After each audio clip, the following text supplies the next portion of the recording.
Olha, como ele já está em discussão há muito tempo, desde o Festival de Veneza do ano passado, onde ele venceu o Leão de Ouro, o prêmio que basicamente dá o ponto de partida rumo ao Oscar, e desde então ele vem crescendo muito, o Pobres Criaturas, do Yorgos Lanthimos, com a Emma Stone, vem sendo um dos filmes mais comentados e mais aguardados também dos últimos meses, e demorou muito a chegar aqui no Brasil, porque está dentro aí dessa estratégia das distribuidoras de colocar esse tipo de filme na boca do Oscar para aproveitar esse hype. Como nesse caso aqui era um filme que todo mundo sabia que teria inúmeras indicações e de fato conseguiu aí 11 indicações, é uma estratégia que fez, nesse caso, total sentido. Em outros casos não faz tanto sentido assim. Tem um ou outro filme que está para estrear aí, por exemplo, que foi muito empurrado, perdeu aí um possível momentum e já está disponível nas plataformas múltiplas e, enfim, perdeu, portanto, esse hype da estreia. Não é o que aconteceu aqui com Pobres Criaturas. Realmente valeu a pena a expectativa, valeu a pena esperar para ver na tela grande esse filme, porque ele é um dos filmes mais bonitos, mais interessantes do ponto de vista de concepção visual que você vai ver nesses meses, que você vai ver, quiçá, esse ano inteiro, porque nos últimos 3, 4 anos aí, vá lá, eu não lembro de ter visto um trabalho de direção de arte, um trabalho de fotografia, de concepção, de maquiagens e figurinos mesmo, tão original, tão curiosa, quanto o que o Yorgos Lanthimos e a equipe dele fazem nesse filme, que é certamente um dos destaques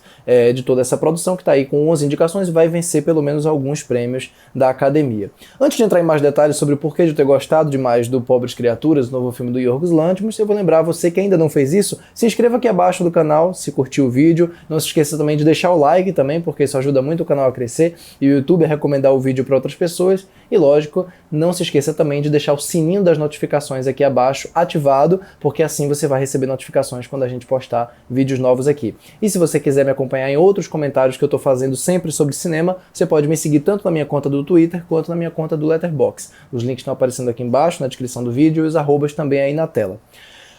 Bom, Pobres Criaturas, na verdade, é uma adaptação de um livro de mesmo nome, que foi lançado nos anos 90, que foi escrito pelo Alistair Gray e que era, durante muito tempo, tratado como inadaptável, né? Um desses livros que supostamente nenhum diretor, nenhuma diretora, ninguém conseguiria traduzir em imagens. Fico feliz em dizer que se tem uma coisa que o Lanthimos faz aqui é traduzir coisas extraordinárias para imagens mais extraordinárias ainda. E essa adaptação conta, no caso, a história de uma mulher, que é a Bella Baxter, interpretada pela Emma Stone, completamente diferente de qualquer outra que já existiu. Por quê? Na verdade, ela já morreu, ela é um cadáver que foi trazido de volta à vida pelo cientista cirurgião vivido pelo Willem Dafoe, e basicamente o que ele fez foi uma transfusão cerebral. Ela estava grávida quando morreu e ele, portanto, tirou o bebê, que ainda estava vivo, né, tirou o feto de dentro da barriga dela e colocou o cérebro na cabeça dela. Trouxe ela de volta à vida lá com eletricidade, como numa fantasia clássica, como numa adaptação, numa reimaginação da história de Frankenstein, né, da Mary Shelley. E aí a Bella Baxter, no caso, é um bebê num corpo de mulher adulta, que tem que aprender tudo do zero. Esse aprendizado, esse primeiro ato de Pobres Criaturas, em que a gente conhece a Bella Baxter, conhece a dinâmica dela com o pai barra criador, barra parceiro de tudo, que é vivido pelo Willem Dafoe, barra carcereiro também, né, porque ele não deixa ela sair de casa pra nada. É uma apresentação da dinâmica inicial perfeita justamente porque a gente consegue compreender tanto a dinâmica da casa, o funcionamento dessas duas pessoas e seres vivos, vá lá, vivendo juntas ali naquele ambiente, como principalmente a gente consegue compreender tudo aquilo que faz com que a Bella Baxter aprenda e evolua como ser humano, como criatura. É uma evolução exponencial, uma evolução muito rápida, né? Já que afinal de contas é um corpo de adulta que tem alguma memória ali de certas coisas e esse cérebro vai captando muito rápido essas informações e principalmente informações sexuais, que vai ser o motor principal da jornada da Bella Baxter, a jornada que vai se manifestar a partir do segundo ato. Mas eu queria realmente destacar como esse primeiro ato funciona bem. O Yorgos Lanthimos é um diretor que muita gente conhece aí pelo o Lagosta, Dente Canino, O Sacrifício do Cervo Sagrado, que talvez seja o meu filme preferido dele, A Favorita, que é também maravilhoso. Ele gosta muito de usar lente grande angular, mas não só a lente grande angular tradicional, como o olho de peixe, né, que parece que você está vendo tudo através de um olho mágico, né, da porta. O que é muito legal no caso aqui do Pobres Criaturas, mais até do que na Favorita, eu diria, do ponto de vista de concepção de fotografia, porque ele está lidando com monstruosidade, ele está lidando com um universo muito particular em que tudo já parece muito distorcido. Então, quando ele usa essa lente, essa estilização da imagem, isso na verdade é como se salientasse ainda mais, como se casasse muito bem com aquilo que é estranho ali na tela. Não é uma reiteração óbvia, não é uma forçação de barra, é uma forma de combinar, vamos dizer assim, com aquilo que ele está mostrando. Ele não usa o tempo inteiro, mas ele usa com uma certa frequência, assim como o zoom também. O trabalho com o zoom dele aqui é mais presente do que na Favorita, que já tinha um trabalho de zoom considerável, já tinha vários momentos marcantes, mas aqui é um zoom um pouco mais rápido, mais dinâmico, e a montagem também acompanha esse dinamismo. É um filme que está sempre em movimento, ele nunca se coloca numa posição estática, ele está sempre buscando uma renovação, o que tem total sentido e casa com absoluta sincronia com a história da Bella Baxter, que é uma personagem que também está em constante transformação, também está em constante aprendizado, e através dessa montagem mais dinâmica e através desse roteiro que está sempre buscando novas possibilidades nos acontecimentos com ela, com relação a ela, ele transmite muito bem essa sensação de evolução, essa sensação de libertação. Quando eu falo que a libertação ela passa principalmente pela questão sexual, é porque é um filme todo voltado para o sexo como ferramenta de emancipação feminina, que é o tema principal do Pobres Criaturas, dessa personagem saindo desse cárcere, com o aval do pai, criador, basicamente. Ele entende que o livre-arbítrio dela exige, precisa muito de ser experimentado, precisa muito do mundo para conseguir manter essa evolução constante, então ele deixa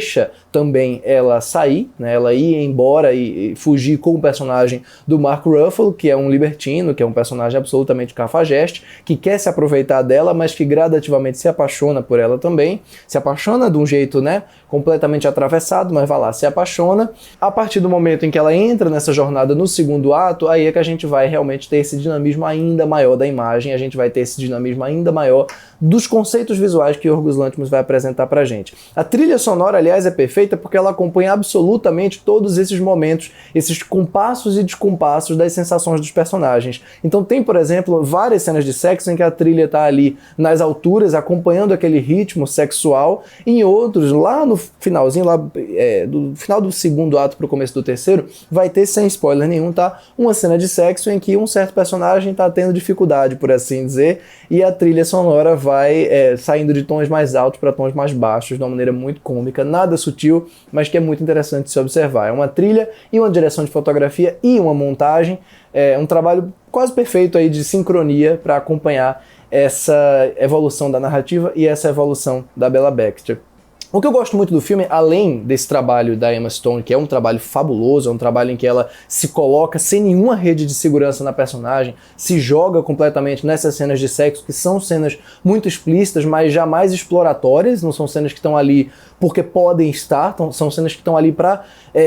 ajudar a gente a compreender essas sensações que ela está tendo de empoderamento através do sexo. Mais do que tudo isso, o que me interessa mesmo aqui é como todas as personagens femininas do Pobres Criaturas, de alguma maneira, deixam claro que a sexualidade para elas não é uma questão de constrangimento. É uma maneira muito legal do filme quebrar esse tabu, quebrar essa questão que ele mesmo coloca como existente na sociedade, que é a hipocrisia e as amarras impostas pelos homens. Quer dizer, os homens do filme, sobretudo o personagem do Mark Ruffalo, que representa bem a figura masculina aqui no Pobres Criaturas,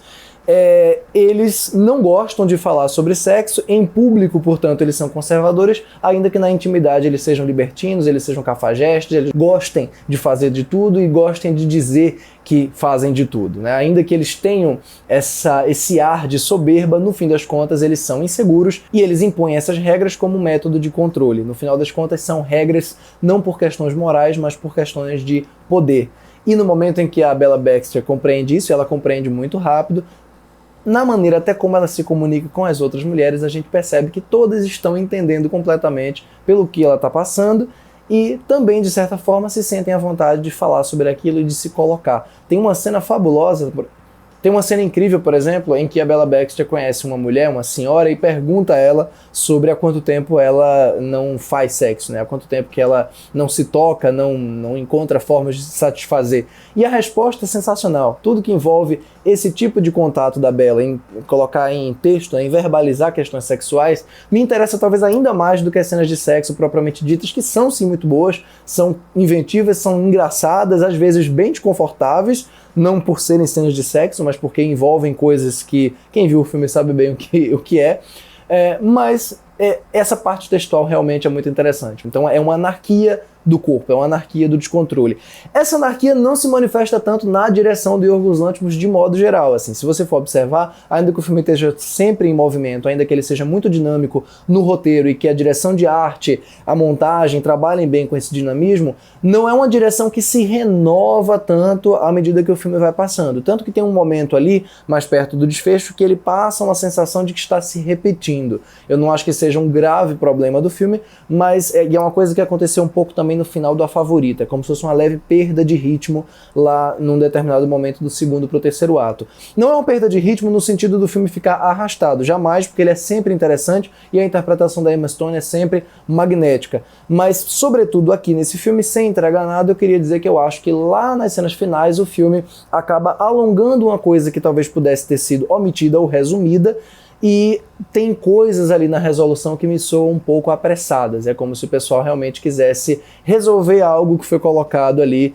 de última hora com uma sacada esperta. É uma sacada esperta mesmo, que fecha o filme muito bem, mas até chegar ali a minha sensação é que ele cambaleia um pouco. Dito isso, é um filme lindíssimo de assistir, é um filme muito divertido, muito magnetizante, muito envolvente, né, e que consegue conceber tanto um universo extraordinário, que parece, diga-se de passagem, muito mais caro do que verdadeiramente foi, e uma personagem absolutamente única, vivida por uma atriz que, na minha opinião, está aqui no melhor papel da carreira dela.